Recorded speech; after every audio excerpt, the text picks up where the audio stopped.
하나님은 이스라엘 백성들에게 십계명을 주시면서 다섯 번째 계명인 부모 공경에 하나님의 복을 약속하셨습니다.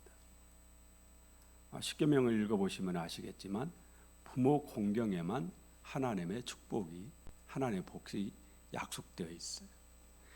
이것을 한 사도 바울이 에베소 6장 2절 3절에 내 아버지와 어머니를 공경하라. 이것은 약속이 있는 첫 계명이니 이로써 네가 잘되고 땅에서 잘되고 장수하리라. 효도하면 하나님께서 여러분을 잘되게 해주시겠다, 복을 주시겠다, 그런 약속의 말씀이 성경에 분명하게 있습니다. 또 건강하게 오래 살게 해주시겠다, 이 하나님의 약속은 반드시 지켜지는 줄로 믿습니다. 이번 주에 역대하를 읽었어요. 지금 성경 읽기 역대하 읽고 계시죠? 여러분 성경 읽기 안 하신 분들 혹시 신청을 안 하셨어도 역대하 함께 읽어가시길 바랍니다. 그런데 이스라엘의 여러 왕들의 얘기가 나오는데 하나님 말씀대로 사는 사람에게는 하나님이 복을 주시고, 우상을 숭배하고 말씀에 빗나간 삶을 사는 사람에게는 반드시 어려움이 오더라고요. 저는 그 말씀을 읽으면서 이거는 꼭 그 시대의 사람들만 해당된 것이 아니고 오늘 나에게도 분명히 해당되는 말씀이다, 그런 생각을 했습니다. 여기 며느님들 시아버지 시어머니께 효도하십시오. 갑절의 복을 받게 될 줄로 믿습니다. 아들이 효도하고 싶어도 며느님이 협조 안 하면 안 되잖아요. 먼저 여러분이 시부모님께 잘하면 남편이 고마워서 여러분에게 잘할 겁니다. 나아가 여러분 자녀가 엄마의 그 모습을 보고 훗날 여러분이 지금의 시어머니처럼 나이가 드셨을 때 여러분에게 똑같이 잘할 겁니다. 그래서 2배로 받게 된다고 생각합니다. 우리 며느님들 힘드시겠지만 시아버지 시어머니께 잘하십시오. 하나님께서 반드시 복을 주십니다. 이건 제 말이 아니라 성경에 나오는 말씀이에요. 내 부모를 공경하라. 이는 약속이 있는 첫 계명이니 이로써 네가 잘되고 땅에서 장수하리라. 할렐루야. 하나님은 다윗을 가리켜 내 마음에 합한 자라고 하셨어요. 하나님께서 인간에게 주신 최고의 찬사입니다. 그렇다고 다윗이 모든 면에서 잘한 게 아니에요. 다윗은 도덕적으로 큰 흠이 있는 사람입니다. 충신 우리아의 아내 밧세바와 간통죄를 저질렀죠. 자식 교육에 실패했습니다. 아내 미갈과의 관계도 깨어졌어요. 이런 다윗의 모습을 보면서 저는 다윗도 나와 똑같은 사람이구나, 그런 생각했습니다. 다윗이라고 해서 특별한 사람 아닙니다. 여러분과 똑같은 사람입니다. 여러분도 믿음으로 살면 다윗처럼 하나님 마음에 합한 사람 될 수 있다라는 얘기입니다. 다윗은 하나님께 다른 사람보다 좀 더 열심을 가지고 있었습니다. 하나님을 진심으로 사랑했던 사람이에요. 하나님을 진심으로 사랑했습니다. 여러분은 정말 하나님을 진심으로 사랑하고 있습니까? 다윗은 하나님께 진심이었어요. 형식적이지 않습니다. 다윗은요, 여성 편력이 심했습니다. 한 아내로 만족을 못했어요. 여러 명의 아내를 둡니다. 그런데 이것이 다윗의 모든 불행의 씨앗이 돼요. 아들 솔로몬도 아버지를 닮아가지고 그 아버지의 그 아들이라고 여러 아내를 두죠. 이것이 솔로몬을 멸망의 길로 가게 하는 결정적인 역할이 됩니다.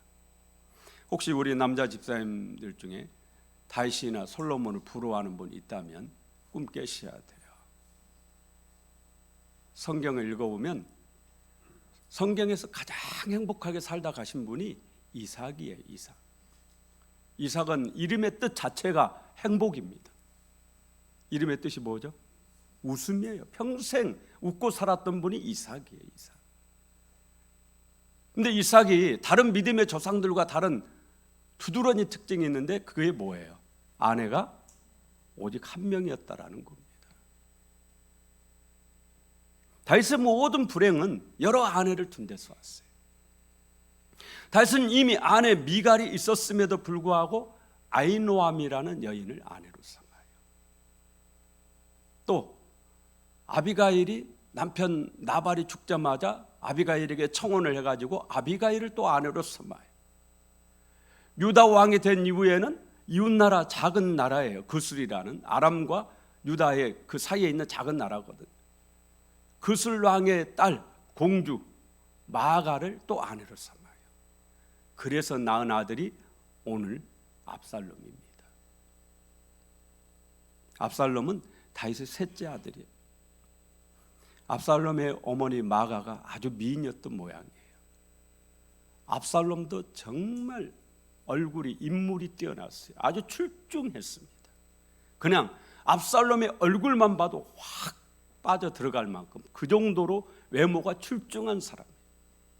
또 압살롬의 여동생 마아가의 딸 다말도 너무너무 예쁘게 생긴 거예요. 다 예쁘게 생기고 싶으시죠? 그래서 다 얼굴에 바르고 뭐도 보톡스도 하셔야 되고 막 이러잖아요. 예쁘고 싶어서. 그런데 이주일 씨가 그랬잖아요. 못생겨서 죄송합니다. 그런데 저는 여러분에게 말씀드리고 싶어요. 못생겨서 감사합니다. 오늘 말씀을 보면 그게 뭔지 알아요.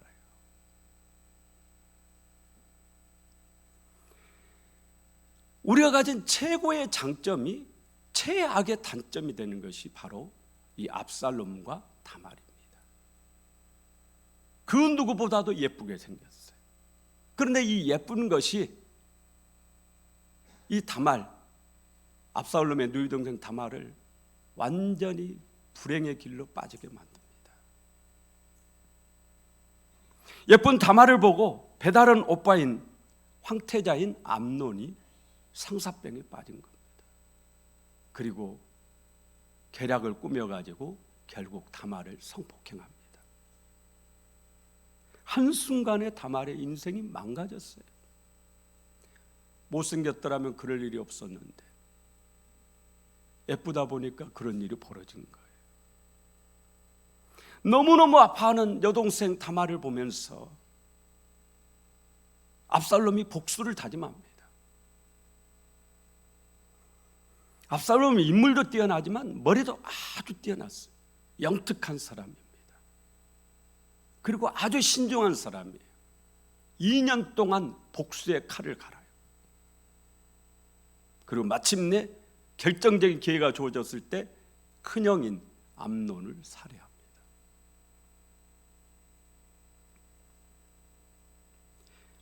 암논을 살해할 때부터 이미 압살롬의 죽음은 예견되어진 거죠. 오늘 여러분들이 읽은 본문은 압살롬이 죽었다라는, 아들 압살롬이 죽었다라는 소식을 들은 아버지 다윗 왕이 통곡하는 장면입니다. 고통이나 불행은요 한 가지 이유로 오지 않습니다. 여러분에게 고난이 있다면 한 가지 이유 때문이 아니라 여러분 삶에 얽힌 여러 가지 문제들이 복합적으로 골마서 터진 것이. 오늘 압살롬이 죽기까지 다윗이 밧세바를 간통하는 사건이 있습니다. 큰아들 암논이 이복 여동생인 다말을 겁탈하는 사건이 있습니다. 이 일에 요압이 개입하게 돼요. 그리고 아들 압살롬이 반역을 일으킵니다. 압살롬이 아버지의 첩들을 백주 데나스에 겁탈하는 그런 일들이 벌어집니다. 이 모든 것이 결국 골마 터지는 게 바로 압살롬의 죽음이에요. 그러니까 다윗이 적어도 이 사건들 중 어느 한 시점에서 이걸 끊어 주었더라면 아들 압살롬은 죽지 않았을 수도 있습니다. 예를 들어서 큰아들 암논이 배다른 여동생인 다말을 겁탈했을 때 아버지 다윗이 큰아들을 불러다가 엄청 화를 내면서 세자의 자리를 박탈하고 멀리 유배를 보냈더라면 압살롬이 복수를 생각할 필요가 없는 거죠. 그런데 아버지 다윗이 화만 내지 아무런 조치도 취하지 않았던 겁니다. 성경을 읽어보면 다윗이 화만 내지 아무런 조치를 취하지 않아요. 그러니 오빠인 압살롬이 복수를 해야죠. 결국 그 일로 큰아들이 죽는 겁니다.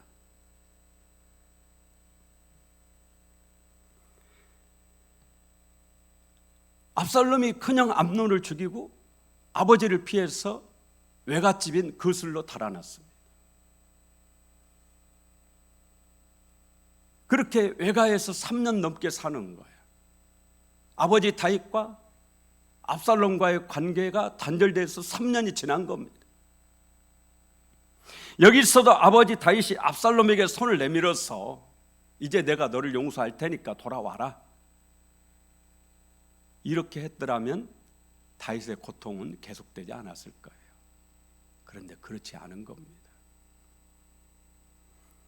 그러니까 결국에는 이 일에 요압이라는 이 간교한 사람, 요압 장군이 개입을 하게 됩니다. 성경을 읽어보면요, 요압은 자기 이익을 위해서라면 물불을 가리지 않는 사람이에요. 이런 사람이 이 일에 개입했기 때문에 이건 불행한 결말이 나올 수밖에 없어요.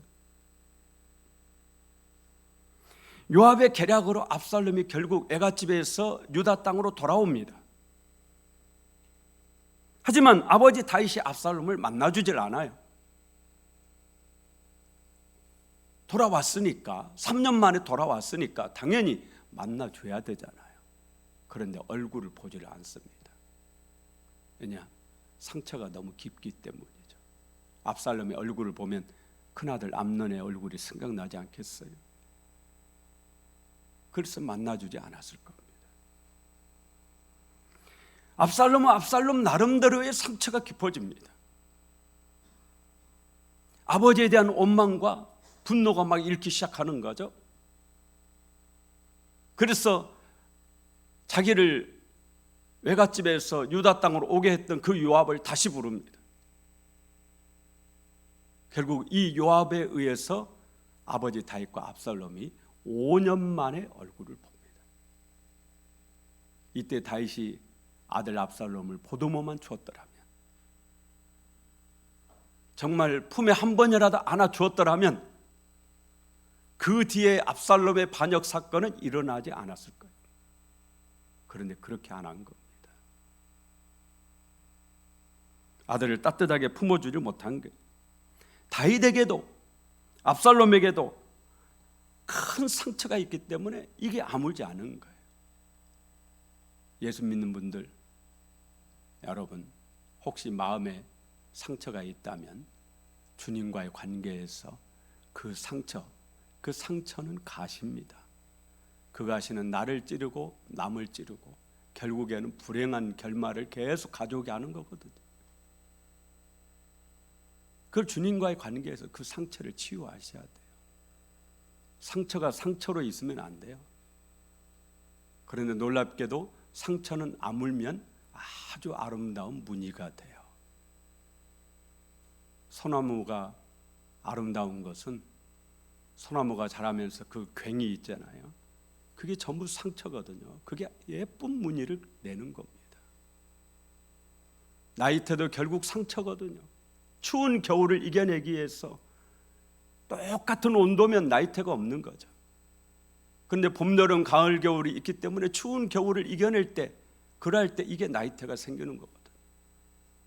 그게 결국 아름다운 무늬로 남는 거예요.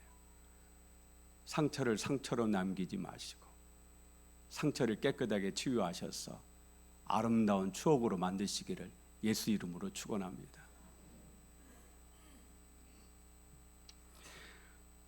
다윗도 압살롬도 상처로 인해서 하나가 되질 못해요.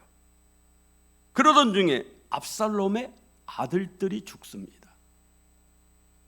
사무엘상 14장 27절에 보면요, 압살롬에게는 아들이 셋이 있어요. 그런데 사무엘하 18장 18절을 읽어보면 압살롬이 자신을 기려주는, 자신을 이어주는 아들이 없어서 자기의 이름을 후세에 남기기 위해서 비석을 세웠다 그래요. 사무엘하 14장을 읽어보면 압살롬에게는 아들이 3명이 있는 거예요. 그런데 사무엘하 18장에 가면 아들이 없습니다. 결국 뭐 했다라는 거예요?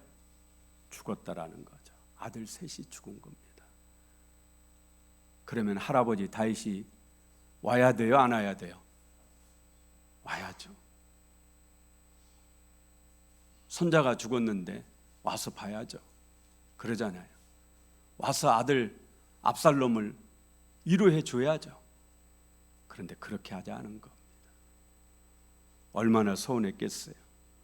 자식을 잃었는데 그 상처가 너무너무, 그 아픔이 너무너무 큰데 아버지 다윗이 와서 위로해 주지 않는 거죠.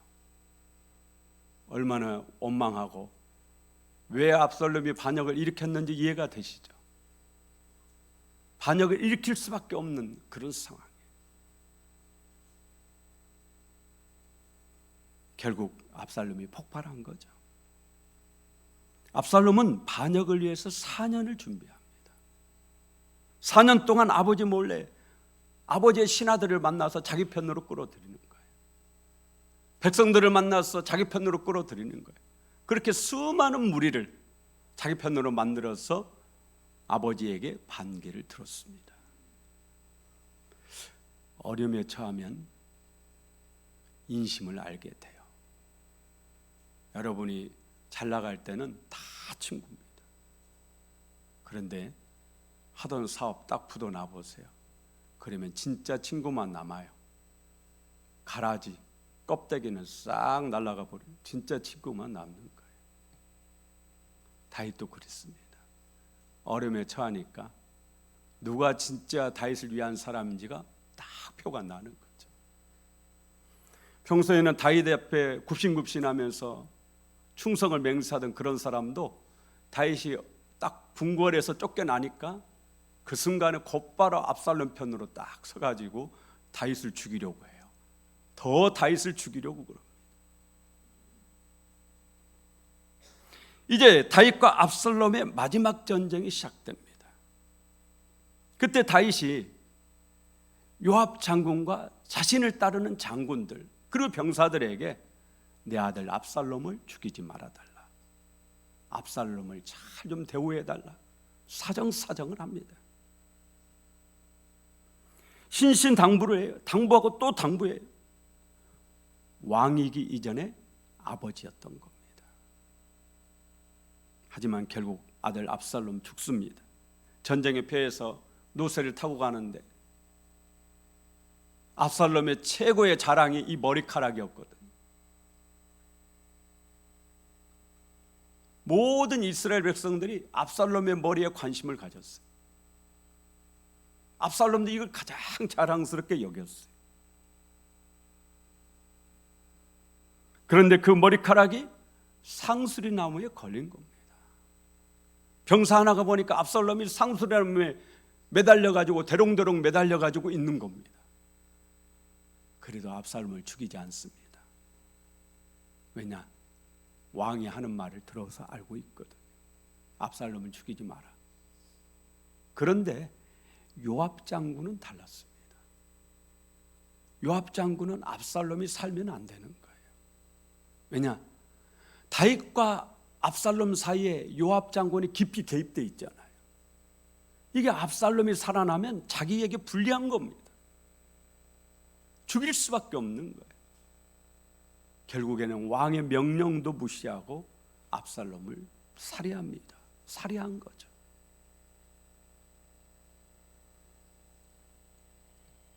압살롬이 죽었다는 소식을 전해 들은 다윗이 어떻게 해요?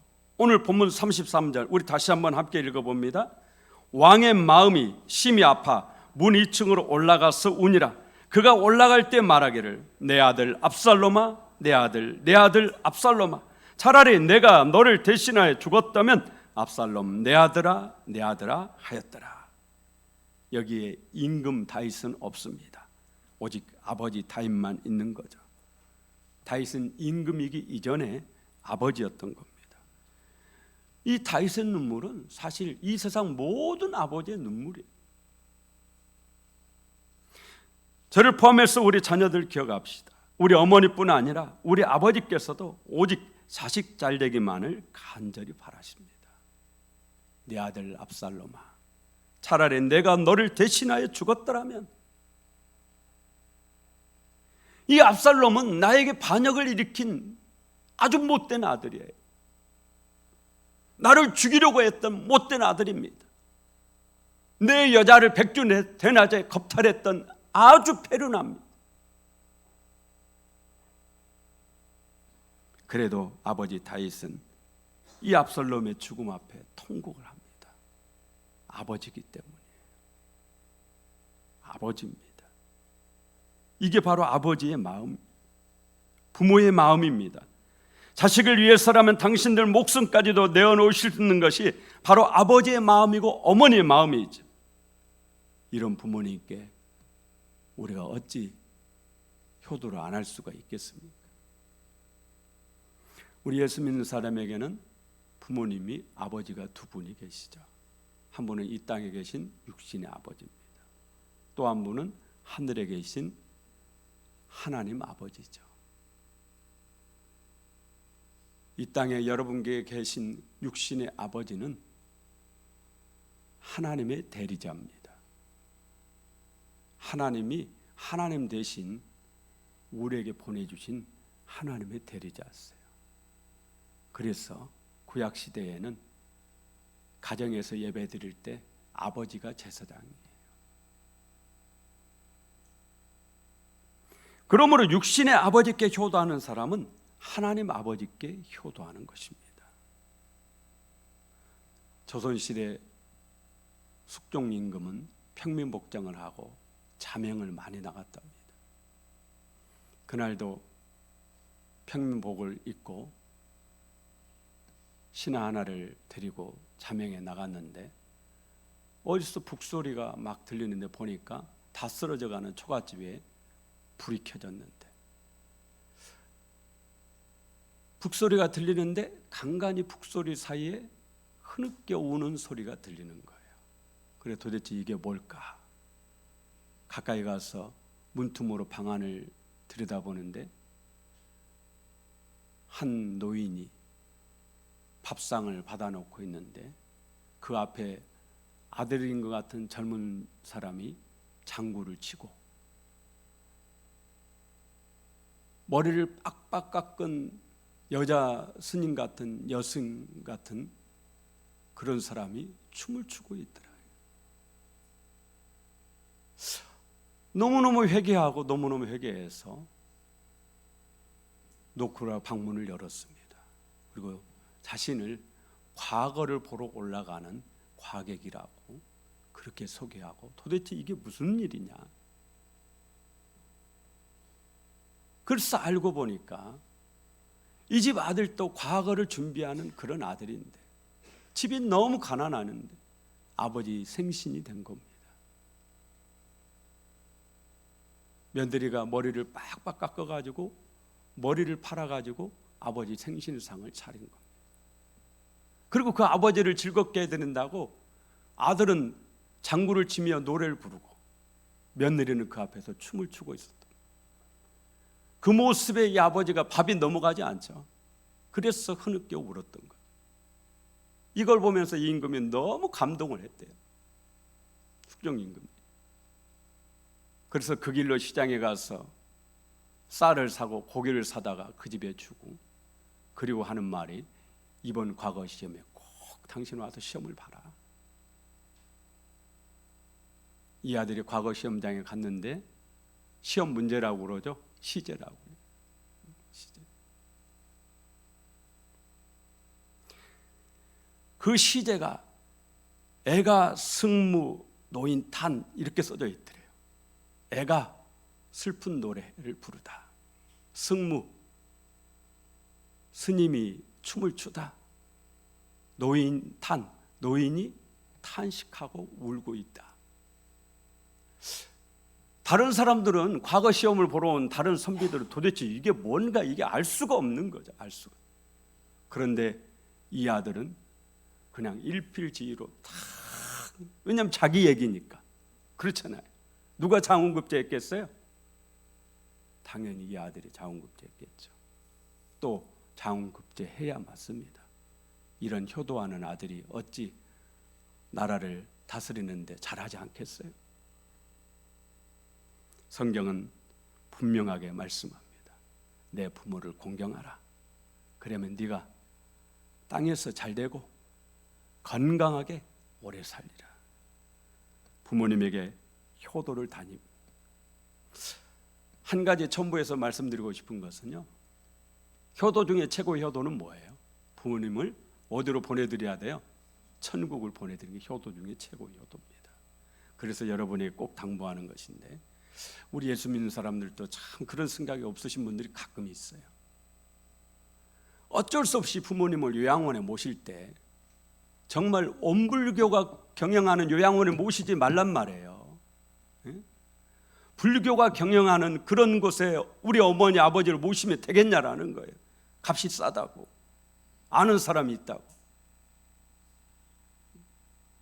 나이 드셔가지고 힘없다고 평생 교회 다니신 권사님을 온불교 경영하는 거기에다 모셔놓으면 그 권사님이 남은 시간을 어떻게 사시겠어요?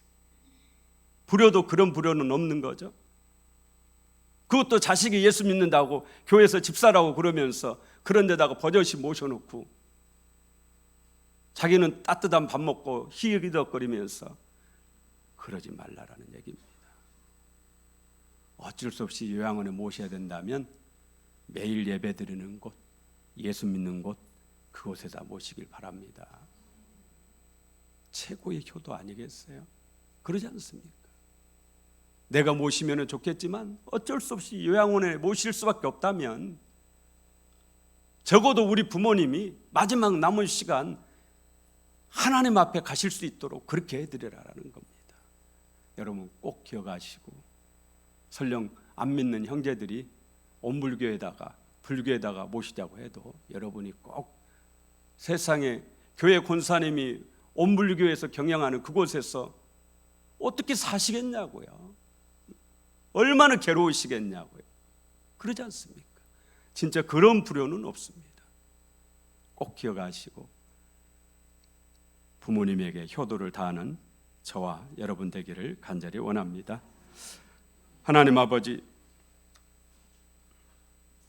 오늘 우리 총회에서 지정한 어버이 주일에 하나님 말씀을 보면서 다시 한번 부모님께 효도하기를 다짐하는, 먼저는 제가 되게 하여 주시고 여기 우리 온 성도들이 되게 하여 주옵소서.